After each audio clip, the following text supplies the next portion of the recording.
All right, so how do you store your catfish rods or your steelhead rods or any fishing pole for that matter? So I'm fishing with a 10-foot rod here, and it's a two-piece. So when it's time to go home, we want to take our rods apart. And so how do you handle your rods so you're not breaking your tips off? So what I do is I break mine in half, and I'm going to take my hook, get a hold of it here. I'm going to hook it up here on an eyelet. Okay, so there's my rod in half, in two pieces. Now a lot of people, what they'll do is they'll take rubber bands and they'll wrap it around the base here, and they'll put a rubber band up here. And you know what? That works. I've done it for years that way. But I discovered something a little better.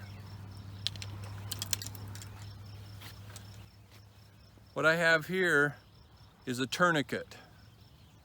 They come in different sizes. These are finger tourniquets. So yeah, I'm going to put a finger tourniquet on my fishing pole. So what I'm going to do is I'm going to put a large one here at the base. I'm going to roll that up over my handle. Then I just take it up here to my tip and I put it on. My tip's held in place. Same thing applies for the other end.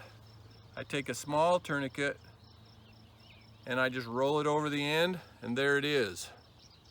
That holds my rod so that my tip isn't getting broken off in my truck or whatever the case is. Now when I'm ready to fish, I just roll that off of there. And then on this end here, I just pull it and I leave this on my rod. So I can just roll that up.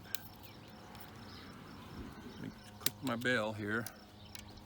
And then I just turn my rod around, hook my rod up, and my tourniquet just stays on there. Down here on my rod tip, I just leave my tourniquet on and I just pull it up here so it's out of my way. That way I've always got them and I don't lose them. Like I said, if you use rubber bands, that's great. It works for you. They also make those rubber coated wires. Those work. I've used those as well. The trouble is I'm always setting those down or they're getting misplaced, and with the rubber bands, they break all the time and you're constantly having to replace them. I've never had to replace one of these. It's a high grade silicone.